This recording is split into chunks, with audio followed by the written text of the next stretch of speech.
Hi tears. இது வந்து நீங்கள் பார்த்துட்ருப்பது வந்து எல்லாமே உயிரோட தான் இருக்குது. கொசுங்க தான். கொசு தெரியாத ஆள் கிடையாது ஆலங்கையில். ஆனால் வந்து இது வந்து நாங்கள் யூஸ் பண்ண தேங்காய் இல்ல.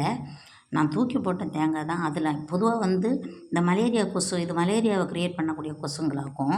மலேரியா கொசுக்கு வந்து அந்த ஸ்ட்ரைப் அதாவது வந்து மேலே வந்து வர வந்து இந்த ஒயிட் அண்ட் பிளாக்கில் லைன்ஸ் இருக்கும். தலை வந்து கொஞ்சம் பெருசாகவே இருக்கும். நல்லா ஜூம் பண்ணி பாருங்கள் தெரியும். அப்புறம் வந்து இது எல்லாமே இப்போ வந்து மயங்கிற நிலைமையில தான் இருக்குது. எல்லாமே கொட்டாங்குச்சியில் தேங்காயில் இருந்தது தான். அதனால் வந்து இது வந்து அந்த பிஸ்டல் ஒன்றும் இருக்கும் பாருங்கள். அந்த அந்த பிஸ்டலை வச்சு தான் நமக்கு வந்து அந்த ரத்தத்தை உறிஞ்சி எடுக்குது. பொதுவாக வந்து இது மலேரியாவை கிரியேட் பண்ணுறதுனால மலேரியா கொசுன்னே சொல்லுவாங்க.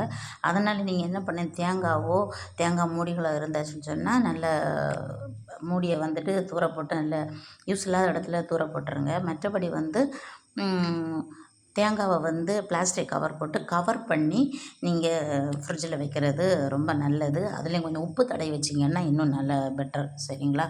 அதனால் சொல்லியிருக்கேன். மலேரியா வராமல் தடுப்போம், நோய் வராமல் தடுப்போம். Thank you dear. Take care.